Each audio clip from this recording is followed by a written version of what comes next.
साहब बूढ़े जो भाउ आहे तव्हां त मिलण थो चाहे। बूढ़े जो भाउ आहे मोकिलियोसि। अरे हल साहब सरे दो।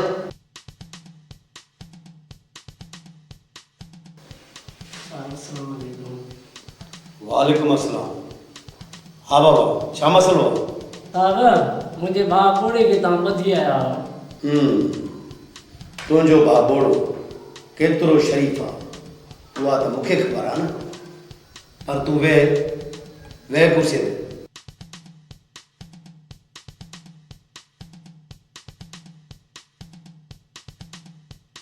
भाउ ग़लति आहे, ही दफ़ा छॾियोसि आईंदे न कंदो।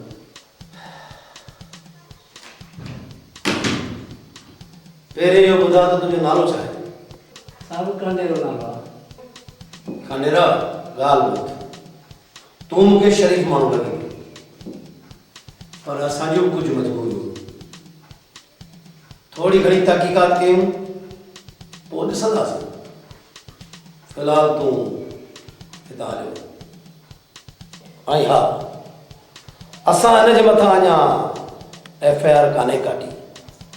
असांखे SP साहब जो हुकुम आहे, चालान थी वेंदो, ॾाढो ॾुखियो थींदो, सम्झाइसि, न त ॾाढो पुछड़ो थींदो। साईं असां ग़रीब ऐं मिसकीन आहियूं, हे दफ़ो महिरबानी करे छॾीसि, मां सम्झाईंदो मां सम्झी वेंदो। न कोन सम्झंदो। फ़िलहाल तूं हुनखे हिते रहण ॾे। असां तहक़ीक़ात कयूं था त आख़िर हिन जे पोयां कंहिंजो हथु आहे। सुधरी वेंदो, तव्हांजो बि फ़ाइदो ऐं असांजो बि फ़ाइदो। तूं फ़िलहाल हली वञ।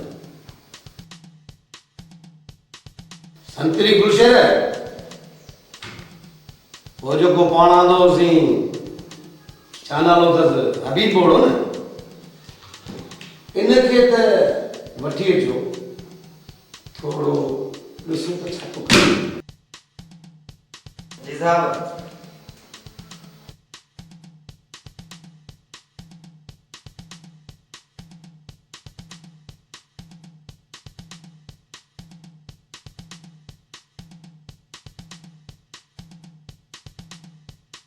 अचो अचो हबीब उर्फ बोड़ा साहब।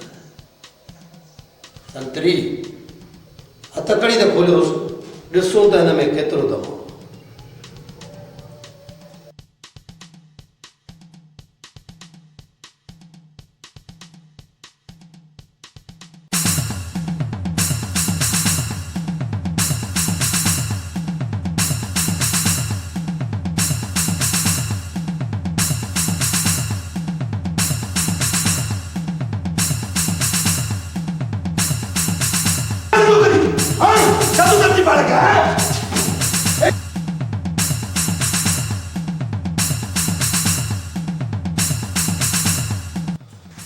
कहिड़े वॾे सां तूं नमूनो थो फिरे?